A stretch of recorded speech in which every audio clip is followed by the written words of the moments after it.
NBC's test misfire airs results in Florida race Oh yeah. for governor a day early. Oops. Yeah, it was a test though. Oh yeah, yeah. It confused us Yeah. too. Even though we Yeah. had the exact numbers printed on the screen. Yeah. Now we've seen that before when it was the presidential race. I believe I can't remember. Was it Obama?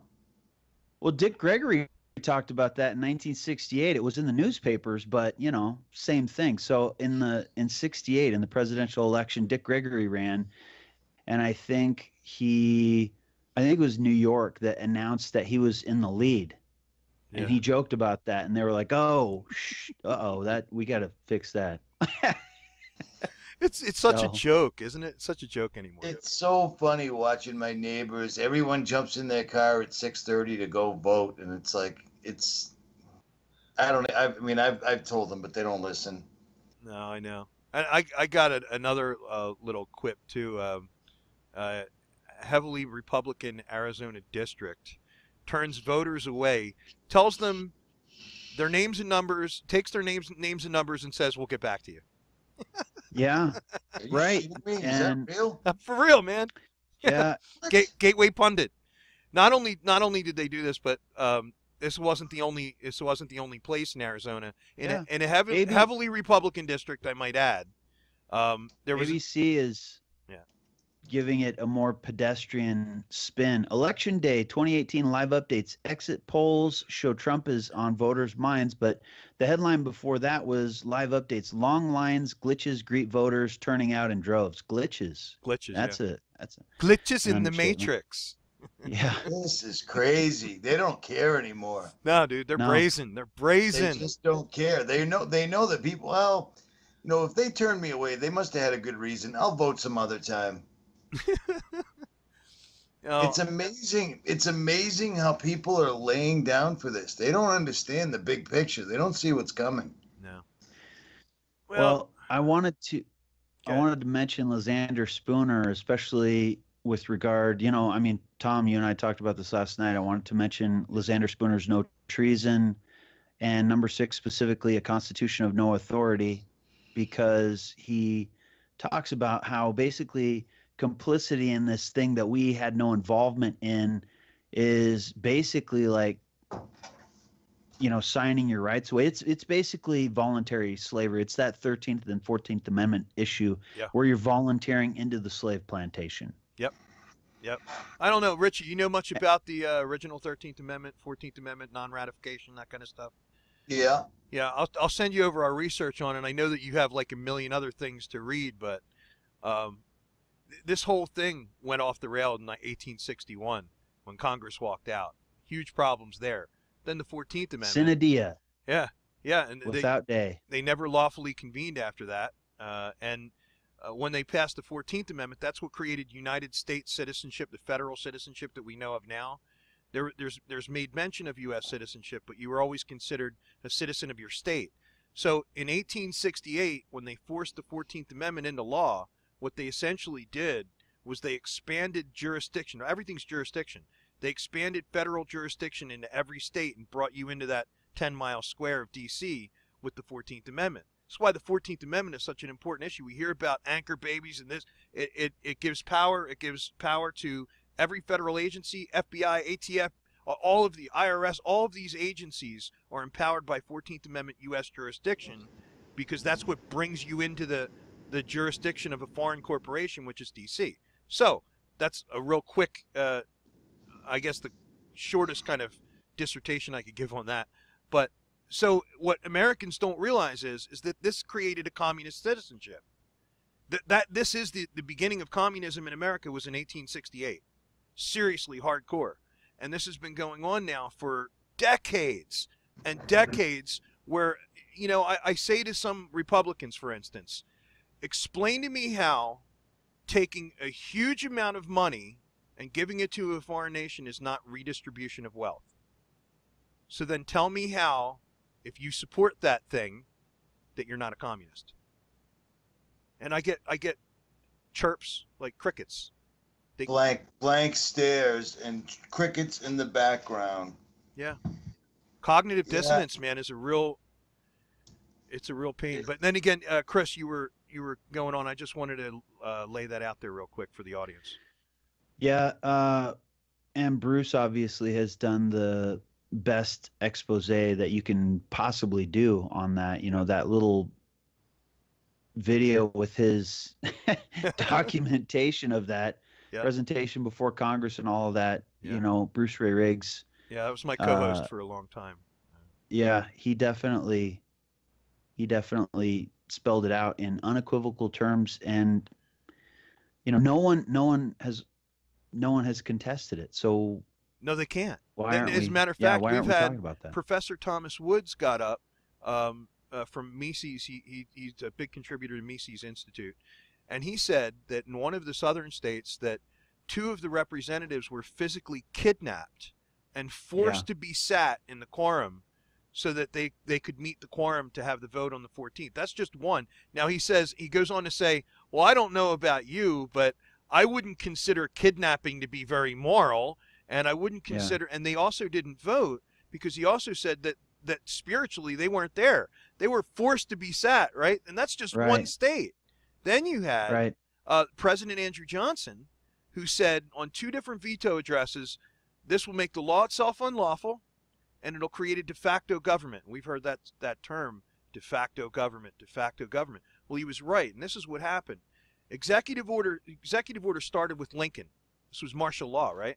So Executive Order 6 and Executive Order 7, right. Executive Order 6 and 7 were never signed by the president, so therefore they're not an executive order.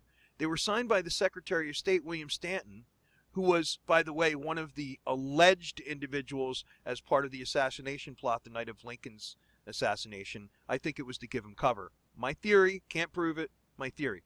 But President Andrew Johnson was sequestered in the Blair House at gunpoint and impeached. They lost. They didn't manage to impeach him because he refused to ratify, he refused to sign Executive Order 6 and 7, making the 14th Amendment lawful. So this is where we went off the rail. That is the principal time in America where we went off the rail and the federal powers blew up.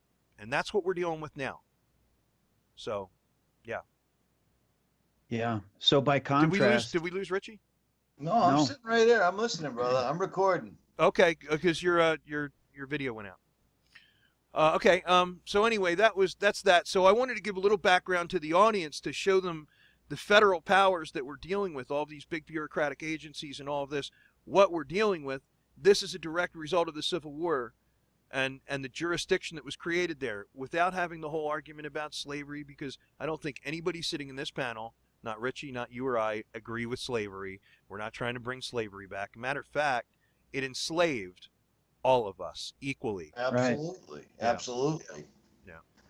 So anyway, if not, why did you need an amendment to free slaves when I mean, what is their lifespan? You know, do I get my 40 acres and a mule now today? Right.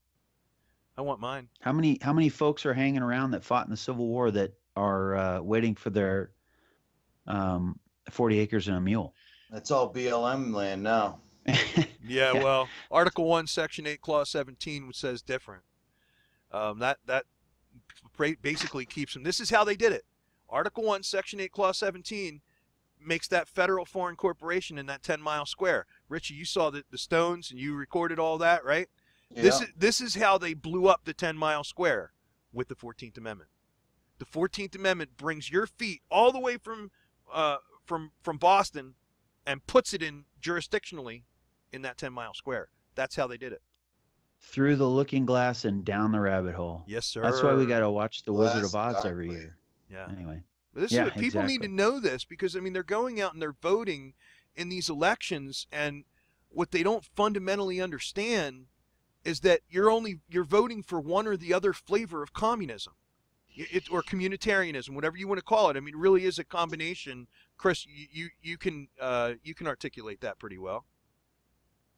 Yeah, it's interesting. I want to go back a little bit though for a second, and by contrast to what happened, I've been trying to point to Lysander Spooner, but for a while, I've also been talking about, John Adams said some very provocative things in 1818. I need to reach for my It's okay. Take your time. deal here. So in 1818, John Adams, his letter to Hezekiah Niles, You just happen to have was- that laying around? what's that? You just happen to have that laying around, Chris? Oh, Always. Dude, you, Nice. you should see both of our libraries.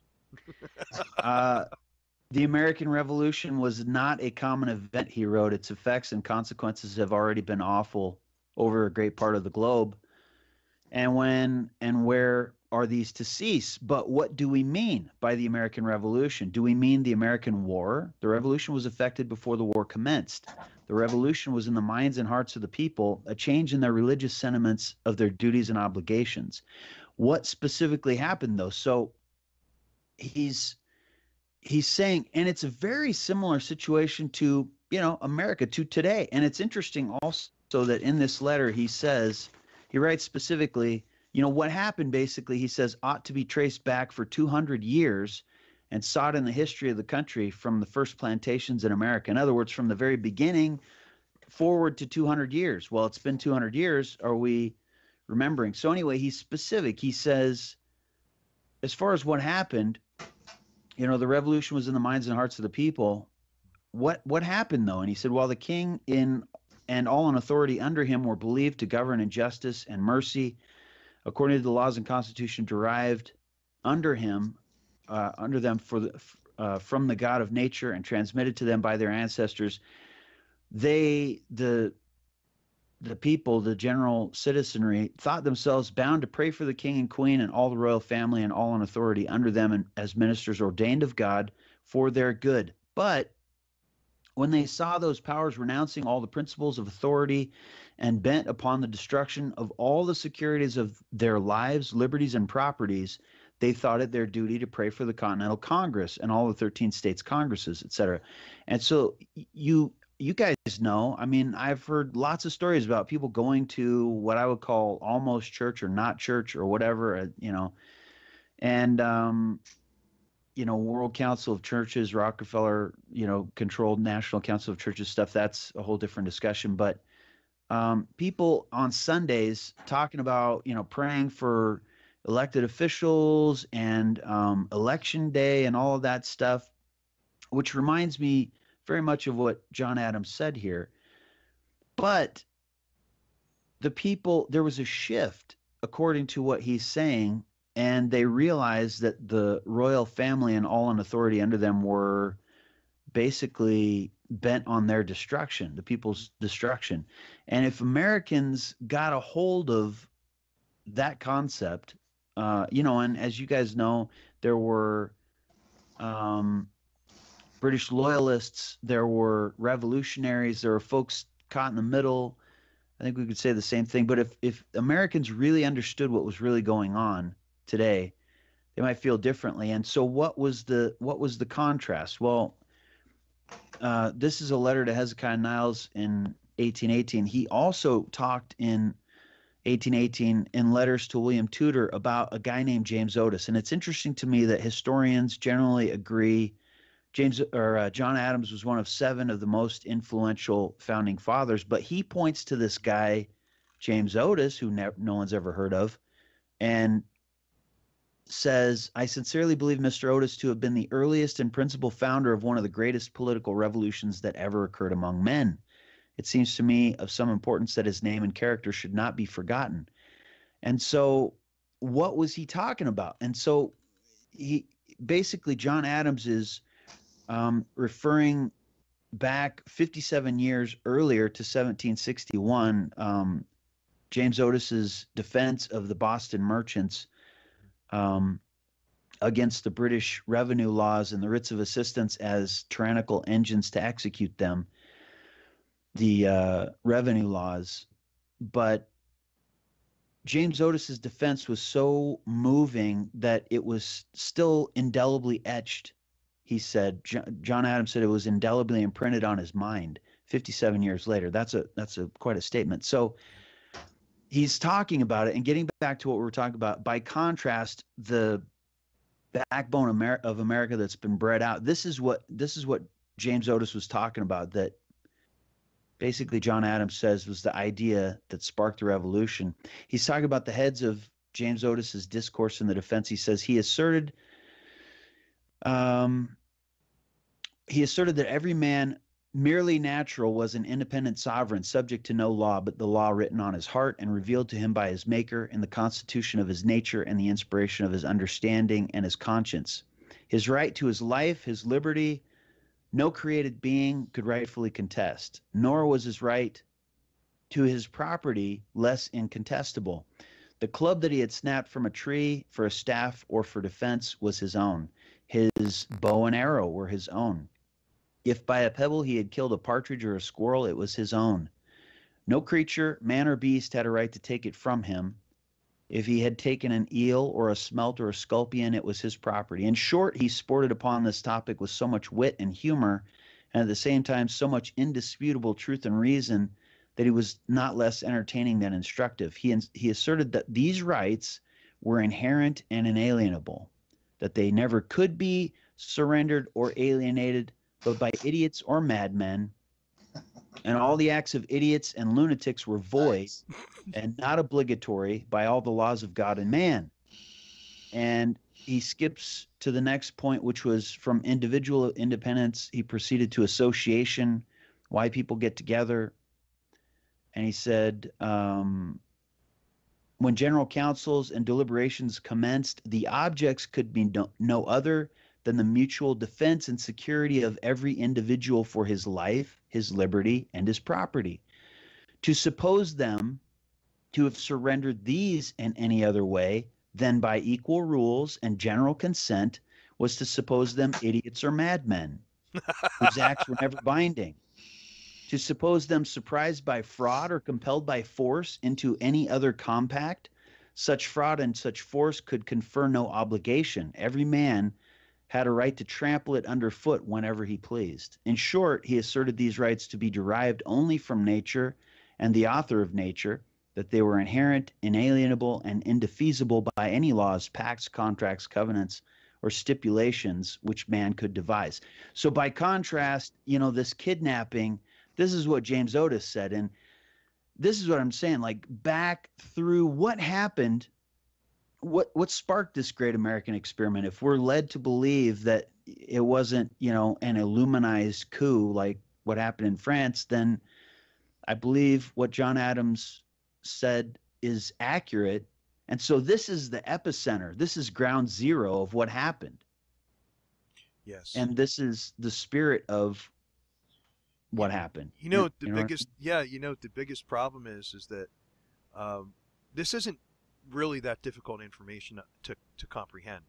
The problem is that the average American doesn't seem to have much of an appetite for it, and they're so just, I call them the Borg, because it's like they have this mindset that, and of course the left is real hard right now with the 200-year-old white men. They won't bring mention. When you mention Otis, it brought to mind Mercy Otis Warren, which was one of our most famous, precious founding mothers that not a lot of people talk about. She essentially wrote the Bill of Rights in her observations of the Constitution. If you read point for point for point, it's the entire Bill of Rights. And she basically called the Constitution, without the Bill of Rights, an absolute, abject, authoritarian document that would empower a huge, bloated federal power. And so she wrote these observations on the Constitution, and awesome, really awesome. I recommend you check them out, because not a lot of people have, so it's not like, right, but so absolutely so rich, and it just reaffirms everything that you were just talking about. Have you ever been to the site of I think I talked to you about this before, Chris. You ever been to the site of the Boston Massacre? No. I have. Great big, it's a museum now, like it's a tourist destination, a big placard, and coincidentally enough, it's at the end or the finish line of the Boston Marathon. Naturally, of course. I was there. That's not an esoteric. I was there the day before the event in Boston. The big fireworks display that every police agency within 200 miles showed up for instantaneously somehow. It's a drill. Oh wait, it's live. Right, right. So it's a live drill. It's everyone can get involved. But listen, this building that shows how we broke away from the British and the site of the Boston Massacre and everything, so on and so forth. I almost missed it, but when you walk out and look at the top of it, it's an old brick building, a beautiful building. At the very top of it is the lion and the unicorn, an enormous statue of it that still stands there to this day. That's their crest. You know what I mean? That's their family seal. Isn't that the TBN crest? Anyway, Trinity Broadcasting Network. No, maybe. Yeah, Trinity / Rothschild. Anyway. I've got pictures of it. I'll send them to you. Yeah. Wow. Yeah, and speaking of that, I know this is going to be on YouTube, but I told Richie I did this. We did this show together where I spoke about the interview I did with the cop from Pennsylvania who kind of blew the lid. His story was that he had a friend from Homeland Security that reached out to him. Anyway, for those of you listening, if you want to zip on over to our BitChute channel, we do still have that posted under, I think it's Boston Bombing Whistleblower, something. I forget what we titled it, but anyway, it's there. And look, the censorship thing that's going on right now. When I look to the long train of abuses that were listed in the Declaration, remember the quartering of soldiers in houses? Remember that particular one? Okay. Yeah. Well, let me ask you a question. What do you consider? We don't do that anymore, though, Tom. But we do. He said ironically. What? Yeah, and I can prove that to the audience. Folks, according to the NDAA and Patriot Act and all this other interesting Orwellian non-patriotic stuff, I'd like people to think about their cell phone. Okay? To understand the quartering in houses, people need to understand why they were quartering. It's not just because they needed a place to stay, folks. Okay? They wanted to monitor and to listen to and to observe the conversations and the actions and of the people that they were quartering in. So take today to the cell phone.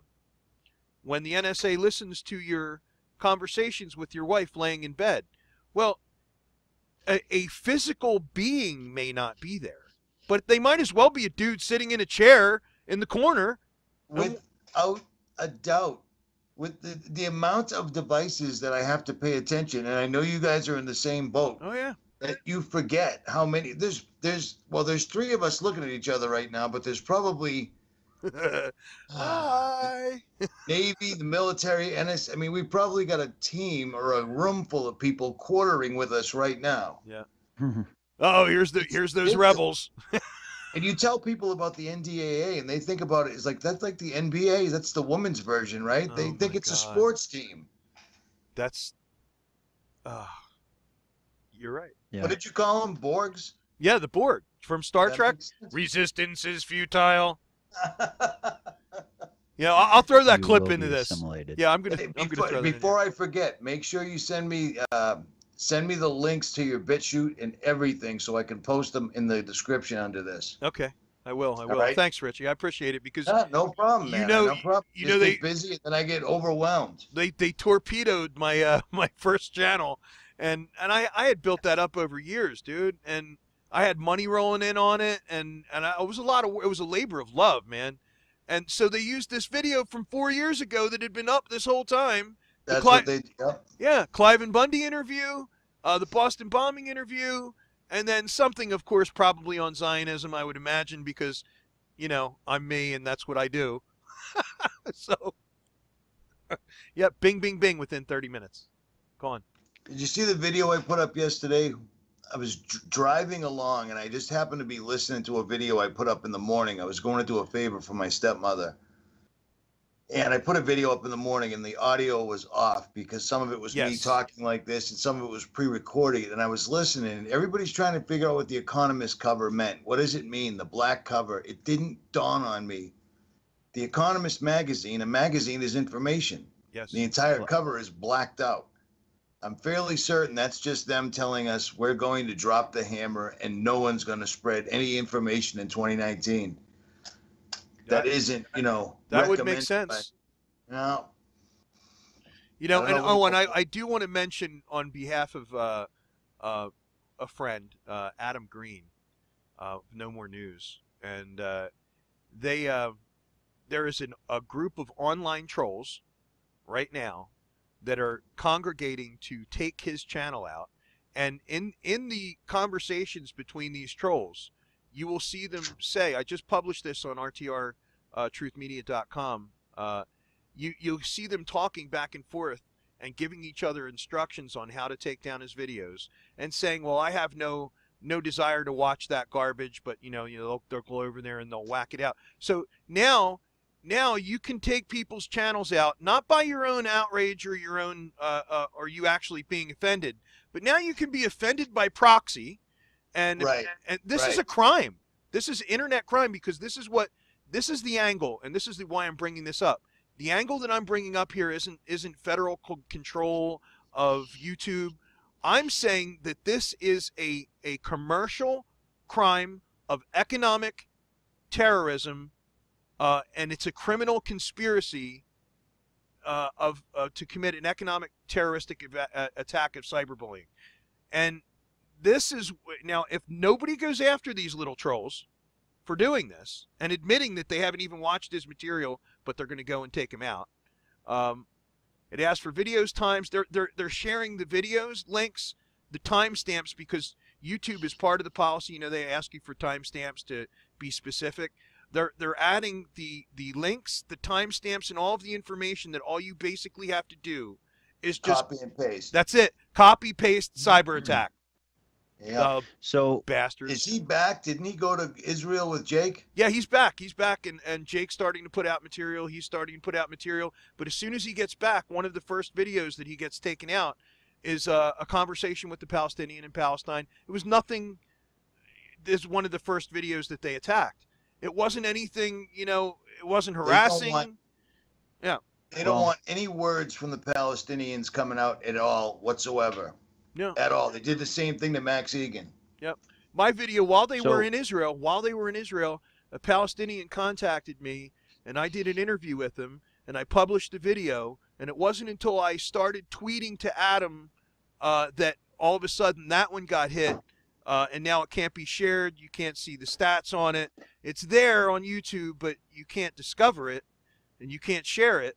That little timeout box, whatever it is they have you in. Anyway, yep.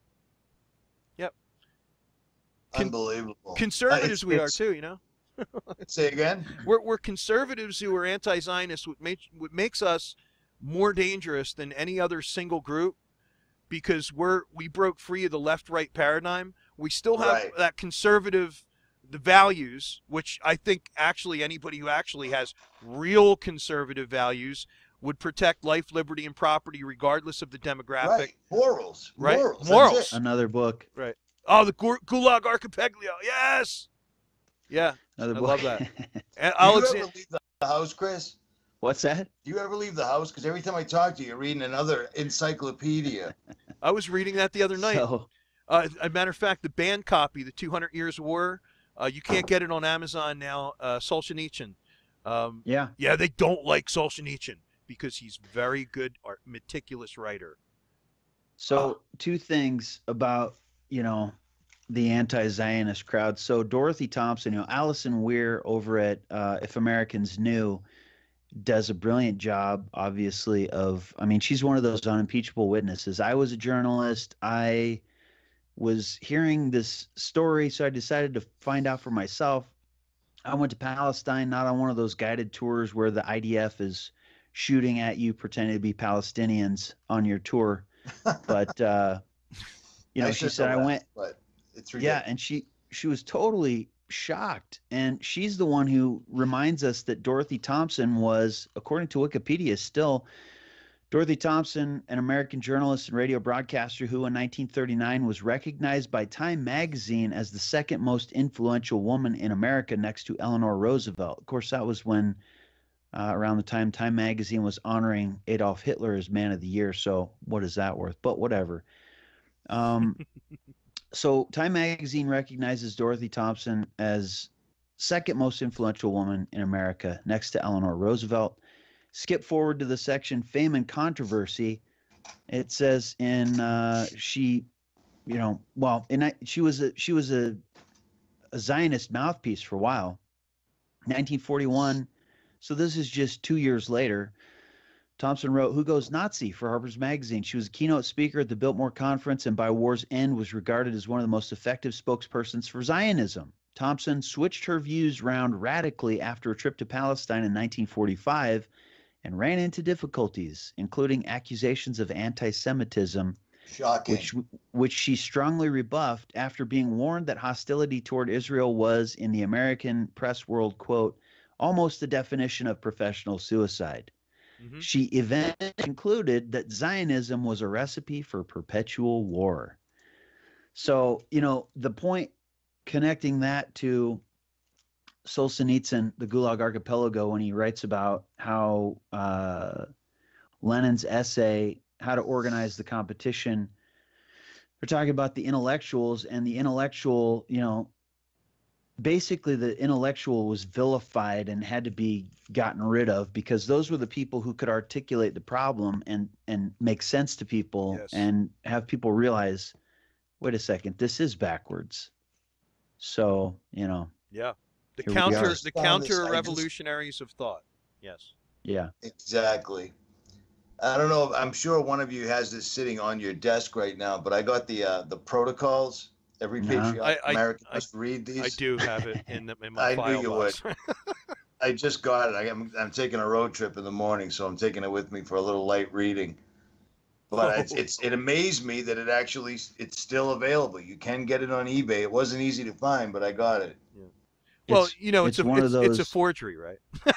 Right. It's one of the most pathetic forgeries ever written, right? Right. Well, it's amazing. It's amazing because prior to World War II, the protocols, every patriotic American must read this. That was why they did World War II. You know what I mean? Now look at this. Look at the numbers. And Jake, he was supposed to come on with me or come on after he got back from his trip. He said he did all the research and the studying on the actual what's the word? Where they actually counted the amount of people that died, and it was around 200,000. The census, yeah, the census of the death. Census, yeah. My bad. Yeah. Yeah, I wanted to see what his sources were because I did terrible on it. They've done a great job of flooding the internet with false numbers. You know what I mean? 6 million was up before the war even started. Yeah. Well, again, they pulled that number right out of a hat. Well, there's documentation that number was floating around at the turn of the 20th century. Speaking of the protocols, James Perloff does a good job, especially in Truth is a Lonely Warrior, of telling the story about the protocols and how it's interesting. If it's a spurious document, if it's a forgery, then how was it known before World War II, for example, and all of these things that were foreshadowed were written about before they happened? How do you explain that? Right. So that's interesting. But also on the issue of the numbers, how many as a result of what happened in World War II, I always appreciate David Irving and how Eustace Mullins reminds us that David Irving was just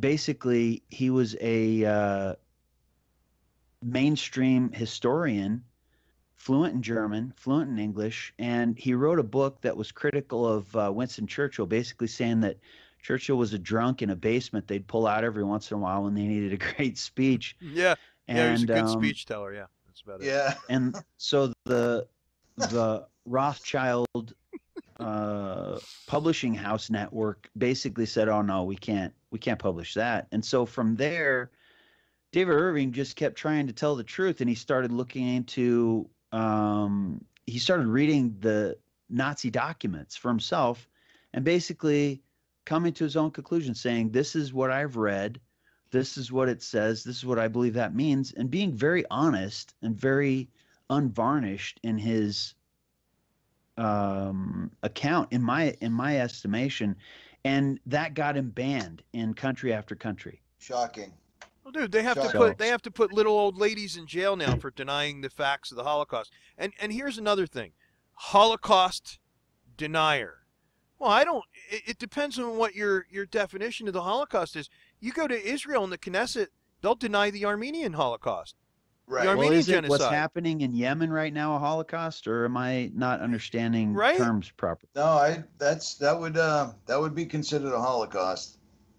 Yeah, so I mean, they can deny any Holocaust. We know the double standard, we know it exists, but and here's, I was just listening. I wish I had the clip to bring up to show you guys. For Adam Green shared this with me. It was Netanyahu, or no, it was DiVincenzo. Anyway, it was Netanyahu basically admitting to everything that we've been saying about the Israeli tech industry and China and all of that.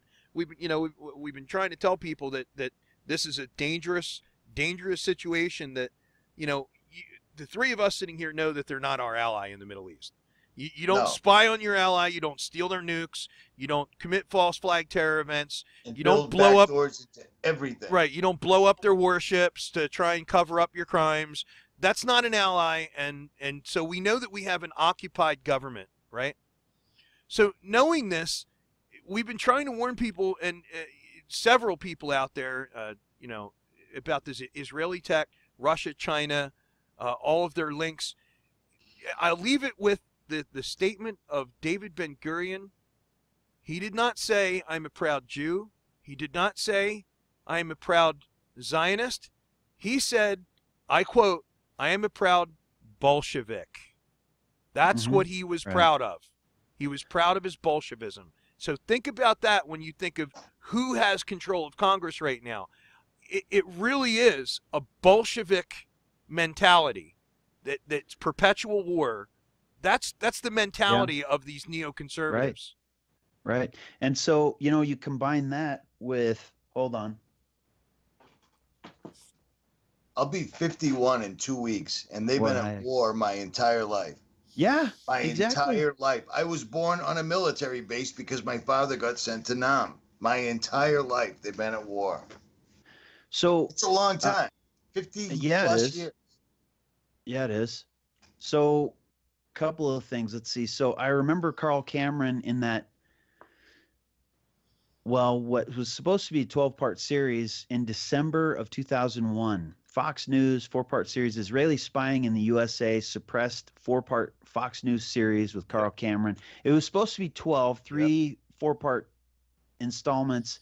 It ended up being one that got scrubbed after 2 weeks. What do you know? So anyway, speaking of the Bolshevism and all that nonsense, Larry McDonald and the intellectuals, people that can explain things, understand things. Larry McDonald wrote in the foreword to Gary Allen's The Rockefeller File, which is a brilliant little book.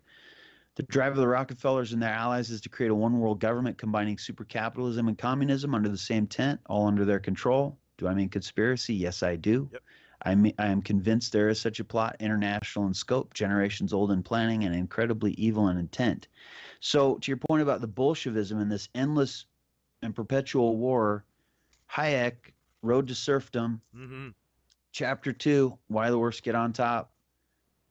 He's talking about, so what does it mean? And what is this dialectical conflict stuff? What does all that mean? And so Larry McDonald says supercapitalism and communism, and you collide those two together, and you arrive at the third way, the ending of the conflict. Or so Hayek writes, it is rarely remembered that now that socialism in its beginnings was frankly authoritarian. The French writers who laid the foundations of modern socialism had no doubt that their ideas could be put into practice only by strong dictatorial government.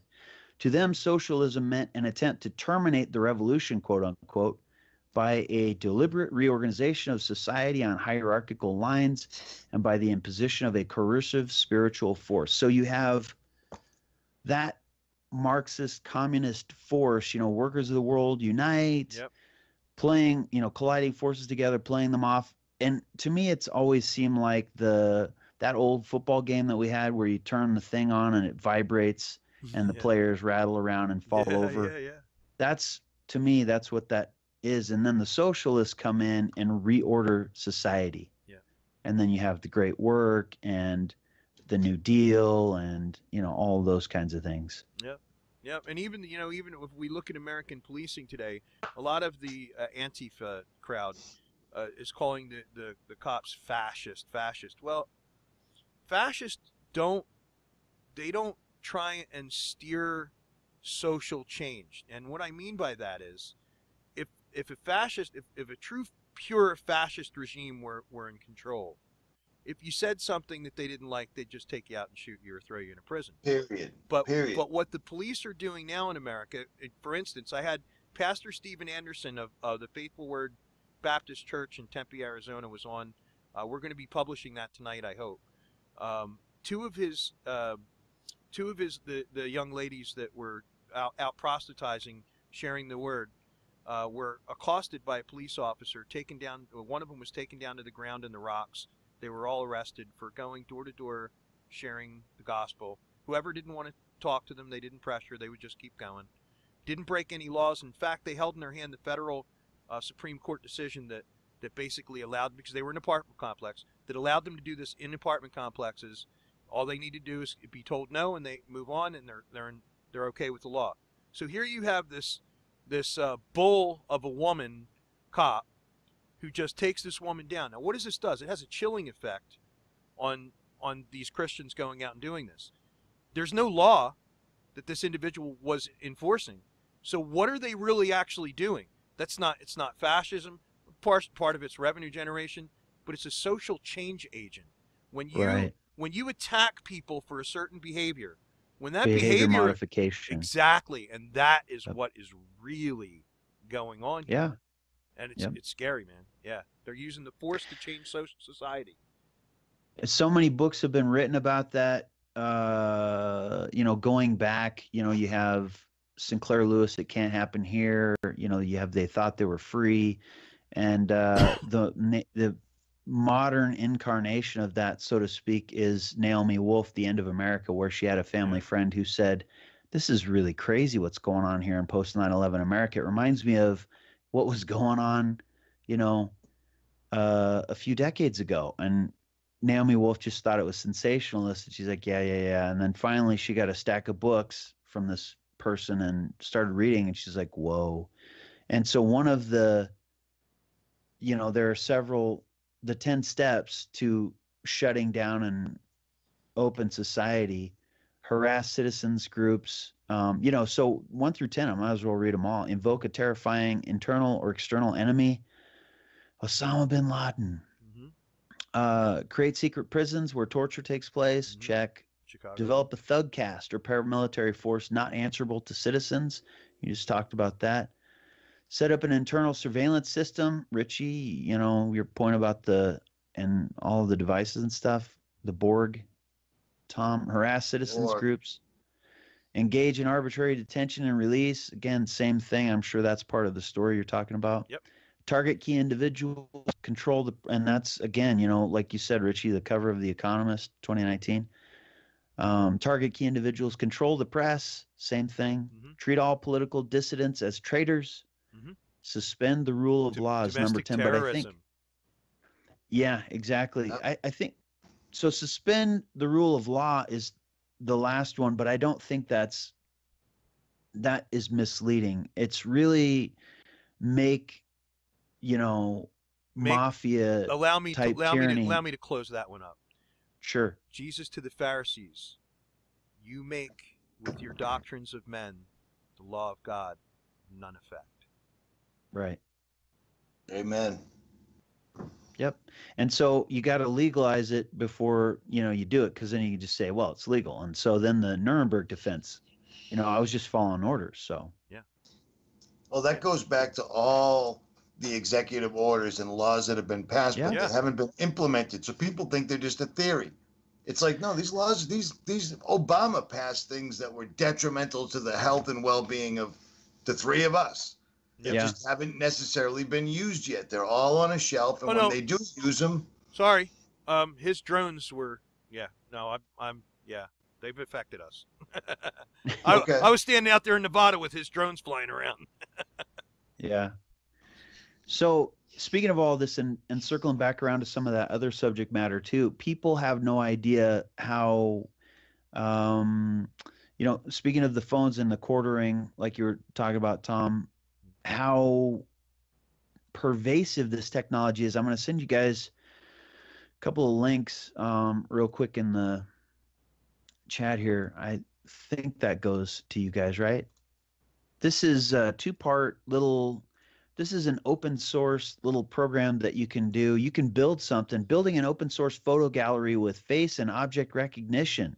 Parts 1 and 2. This was published last year. You could do this. I could do this. We could do this with open source tools. You know, I could do this in a matter of hours. You could do it. We could build our own face recognition photo platform. Wow. So, I mean, how crazy is that? It's totally open source. And then you have guys like, and I'm not being critical of these guys, I'm just saying that people don't realize this technology is out there. So you have guys like Daniel Schiffman over at the Coding Train, who does these little code challenges on a regular basis, and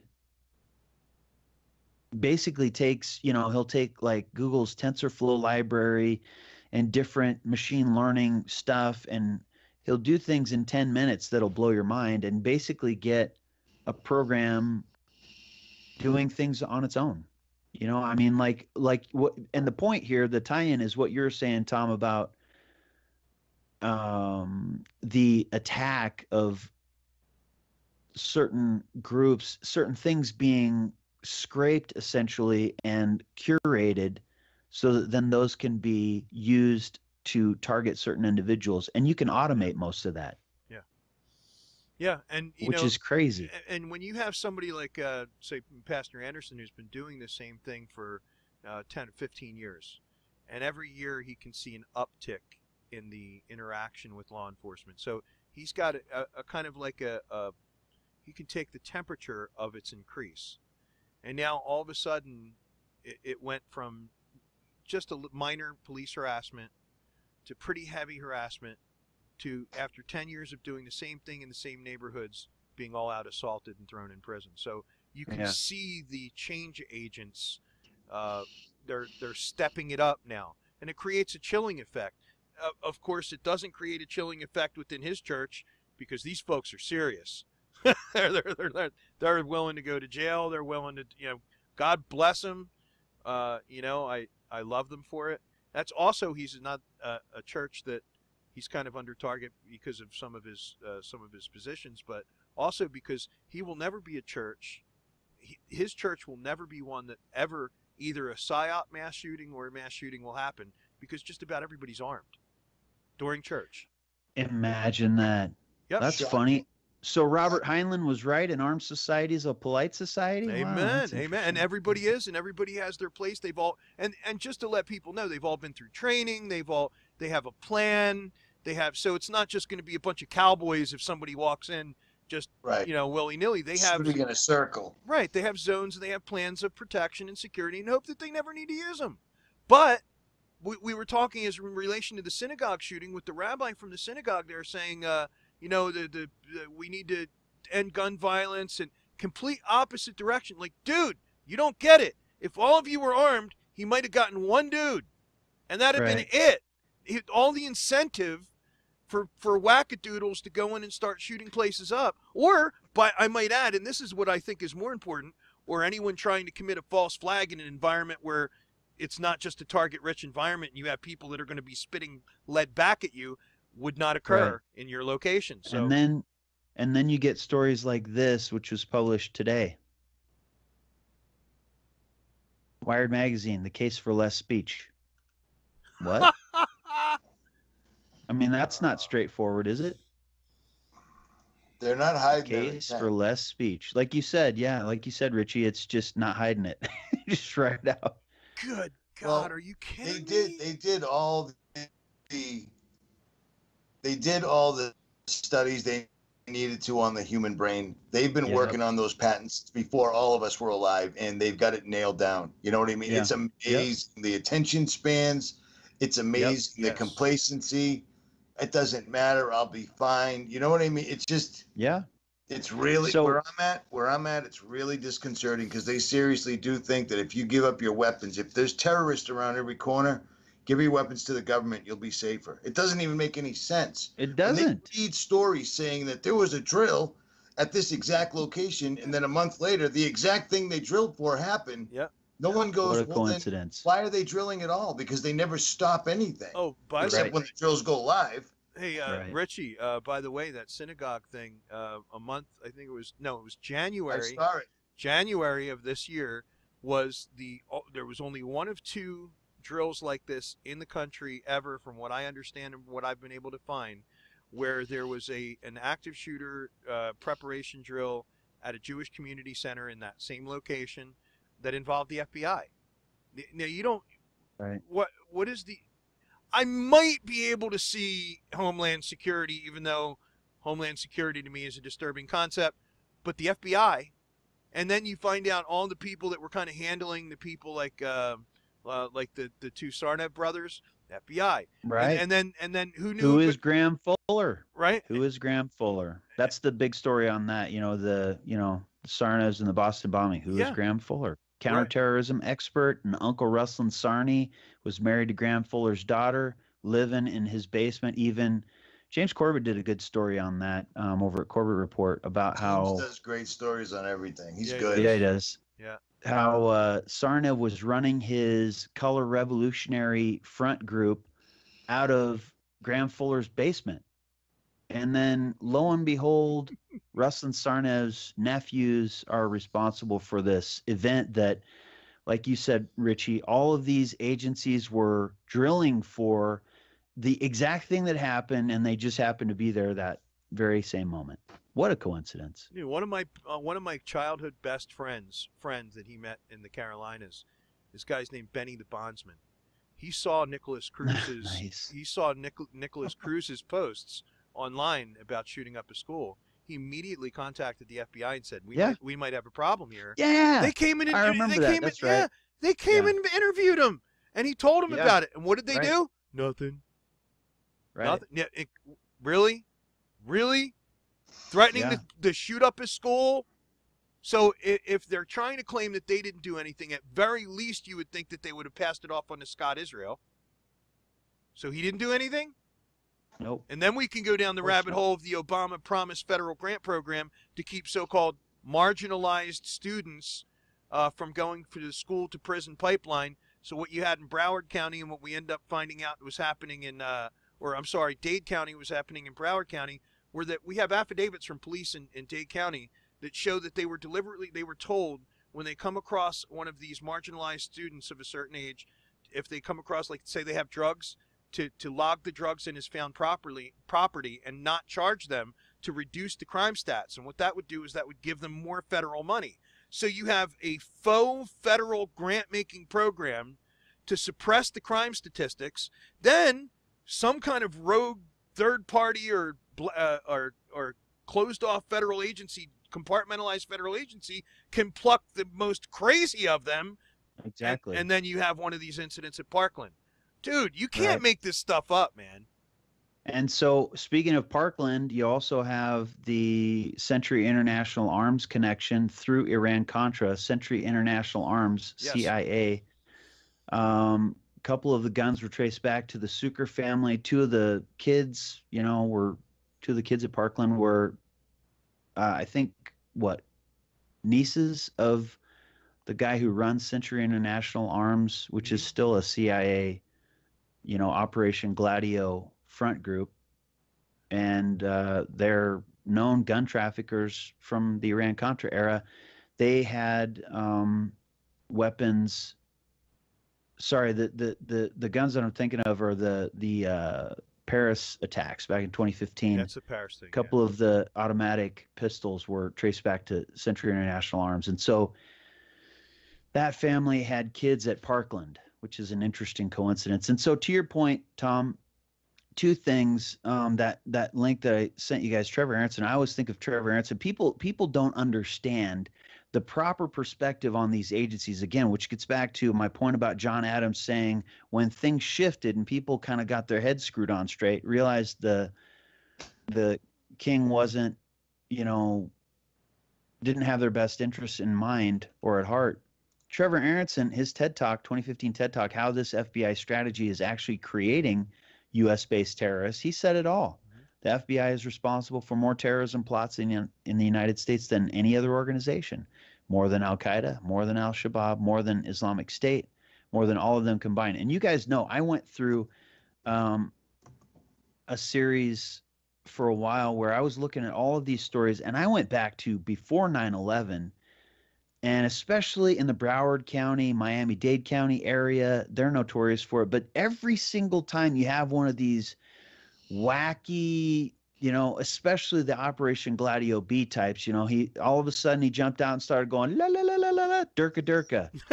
The FBI. Can you FBI do? Okay, is close by. Can you do that one more time? Seriously. Or what about? He's not biting. Texas? He's not biting, Richie. Remember the Garland, Texas incident, the CBS 60 Minutes segment? How close was the FBI to terror attacking Garland, Texas? And then the other piece, 60 Minutes investigates first ISIS claimed attack in U.S. and what FBI knew. The attorney said, we're asking the FBI, why was your FBI agent tailing these two guys that showed up? The guy that sold them the guns was an FBI informant. Every time it's this, every time. Yep.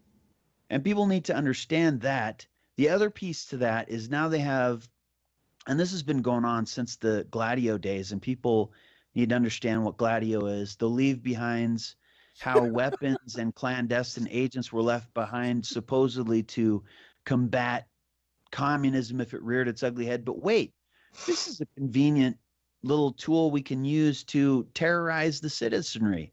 Look up strategy of tension, folks, and understand what that is. Yeah, talking about a mind screw there, though, with the FBI, something that you just triggered in my brain. I was doing some research into the Weather Underground and a couple other communist groups that the FBI was going after, and there was a real shift in the FBI. The FBI justified their existence by building their agency on that whole concept because the public could bite into that. They were. And that's what Trevor Aronson talks about. Yeah. But now they've become the Bolsheviks. Yep. Absolutely. So, two things. So related. Speaking of how this is always, and by the way, there was the Pulse nightclub deal. 𝗦𝗵𝗿𝗶𝗿. Do you remember the big story on his dad being an FBI informant for more than 10 years? Yeah. Shocking. Yeah. Shocking. I mean, so it's and people, how can they not know this stuff? Or, we've talked about the EMF technology that, Richie, you've done lots of stuff on that. Yeah. And Nicholas Cruz, if you can, folks can endure the hours-long confession, you can hear Nicholas Cruz say, voices in my head told me exactly what to do, including taking Uber. Yep. Are you kidding me? Yep.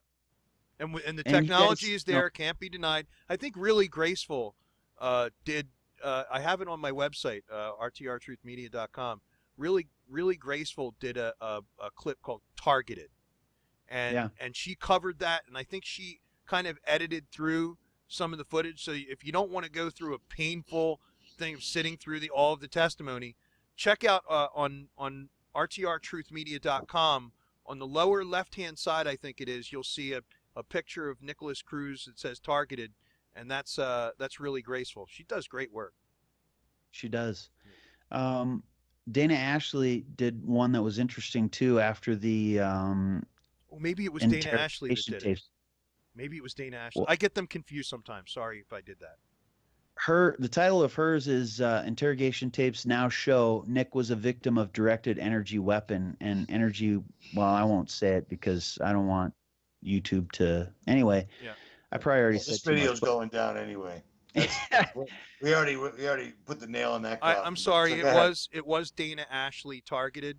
I confused it because right above Dana Ashley Targeted, I have a link to Really Graceful's website. So yes, that was Dana Ashley Targeted.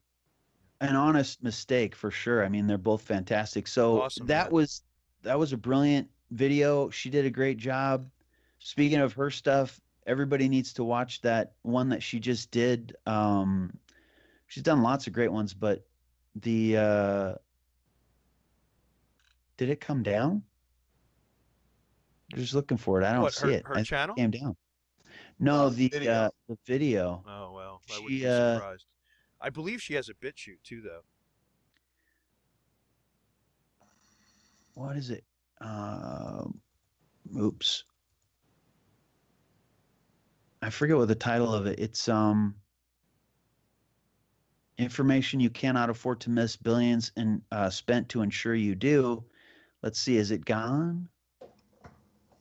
No, it's still there, but it looks like it's unpublished or something for some reason. That's weird. Anyway, that's one that everyone should watch too. But so the two things I was going to mention real quick. Speaking of the FBI and the Garland incident, this is what happens. I mean, so Tom, you know, especially like with the Malheur stuff, and you know, every time the FBI is involved, there is this sort of diplomatic impunity that is invoked where, you know, it's the administrative state, and it goes back to that 1875 case, Farmers and Mechanics Bank versus Deering, that peculiar phrase, when the state creates rights in individuals against itself, it is not bound to provide a remedy in the courts, and it may withhold all remedy, or it may provide an administrative remedy and make it exclusive, however mistaken its exercise. In other words, the only rule is that there are no rules, and we reserve the right to change the rules at any time. So, And do what thou will is the whole of their law. pretty much. So, December of last year, I want to say,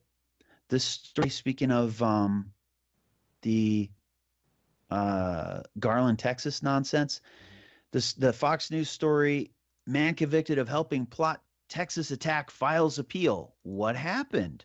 Well, and here, I'll give you guys a link to this.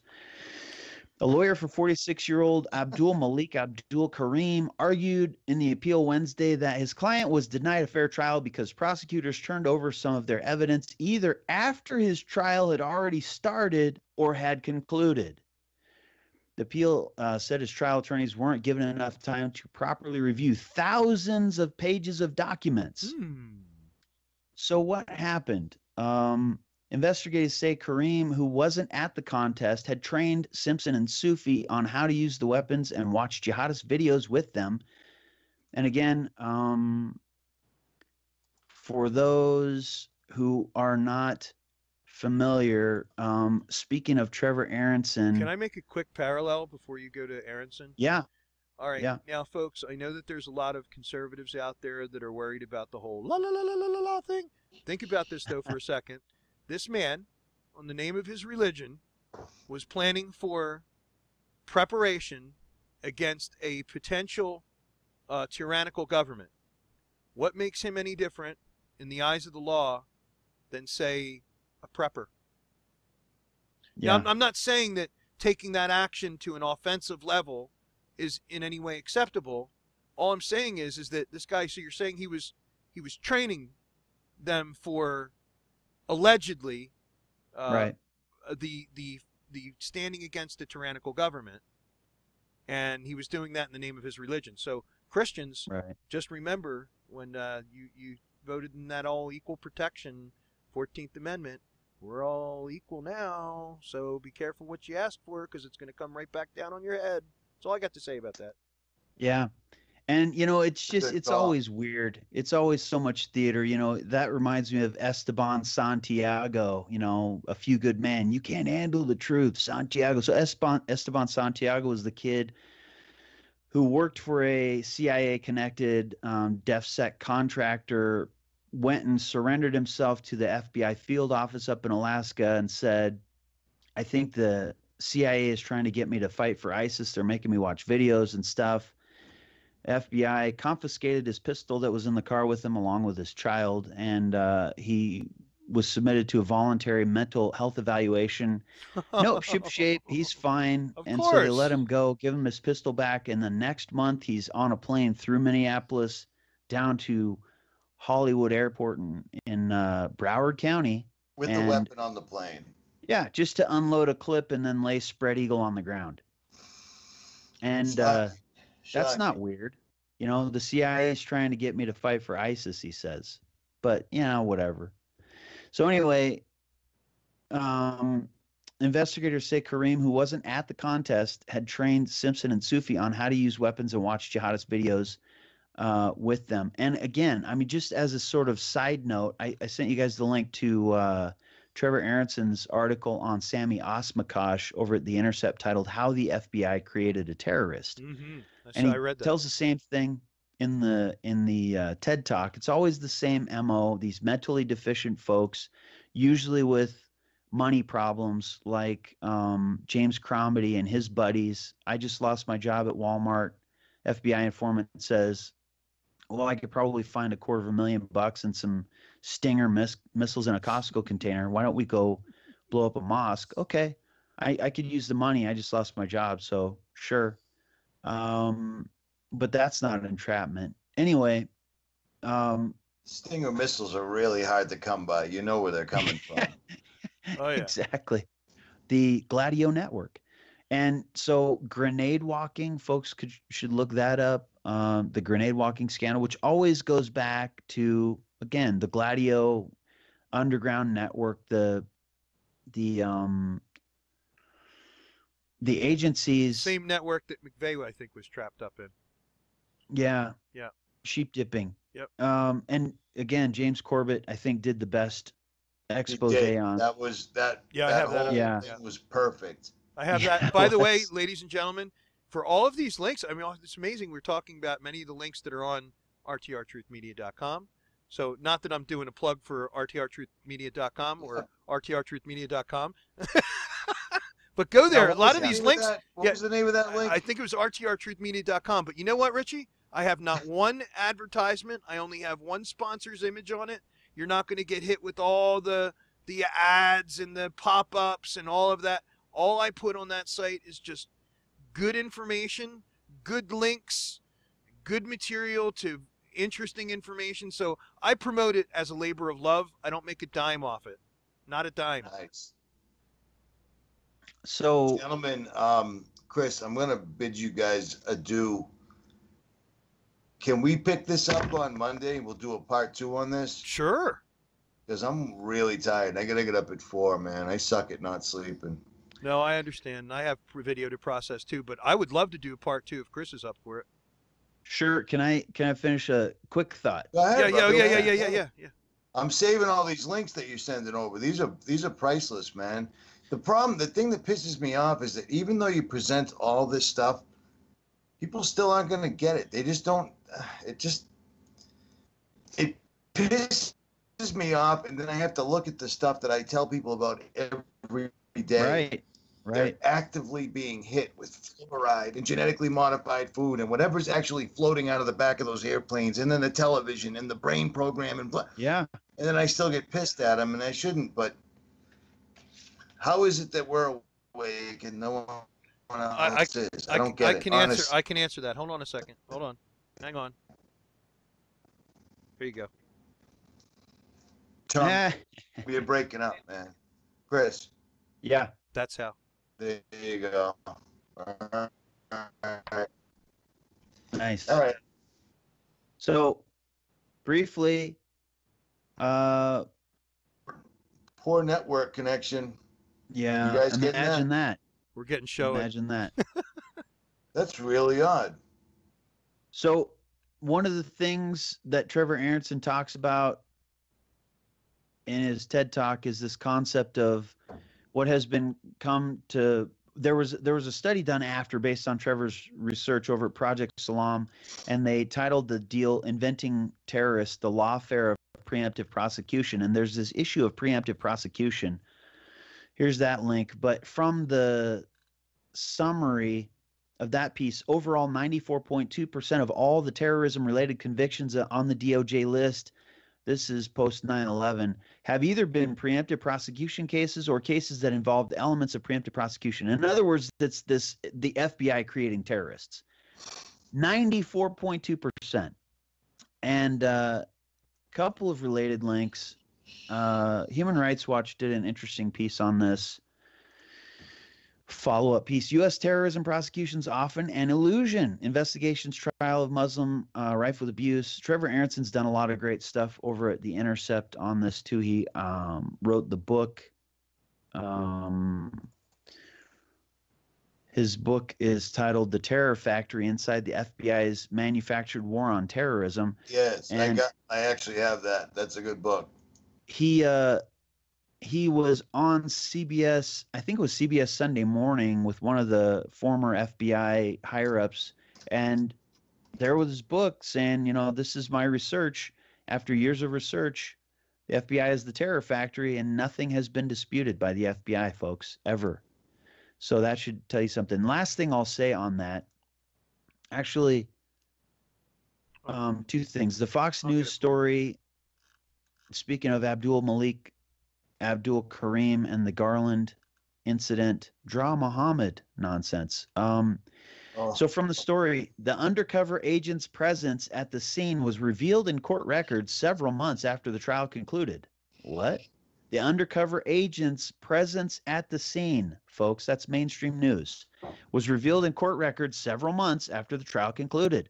The agent had exchanged social media messages with Simpson days before the attack and was sitting in a vehicle outside the Garland Convention Center just as events wrapped up at the contest. How convenient. And there's more, but I leave it to the audience to read. So the last thing I'll say is this has been going on for a long time, as we all know.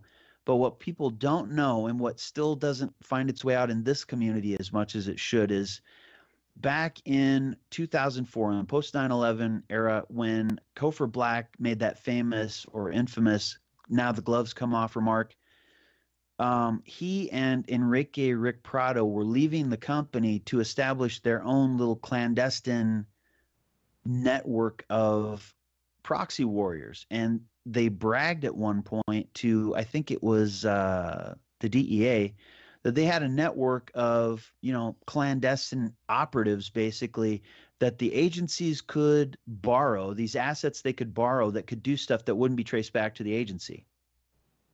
That's perfect. What's better than that?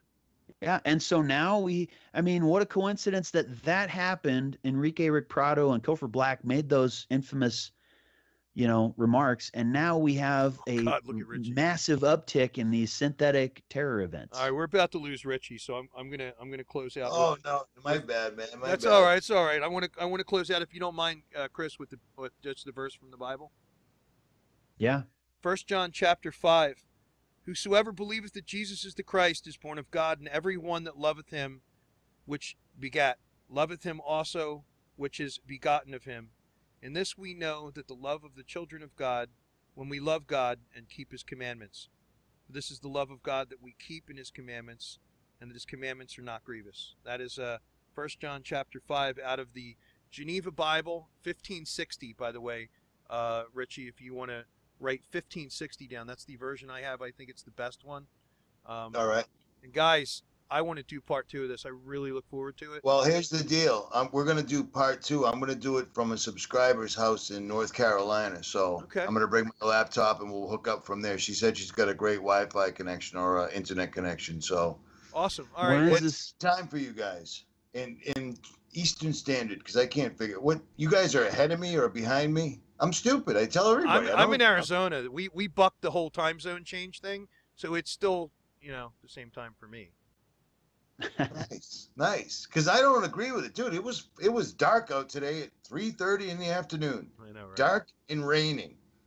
And it's funny because I was just talking to a nurse friend of mine who works at Mass General, and it's like, I've been tired as hell for no particular reason. She said everybody is. So it's starting to make me wonder if that lithium has already been injected in the water. Like, yeah. I'm a very high-strung person. You got my attention with that. I was not.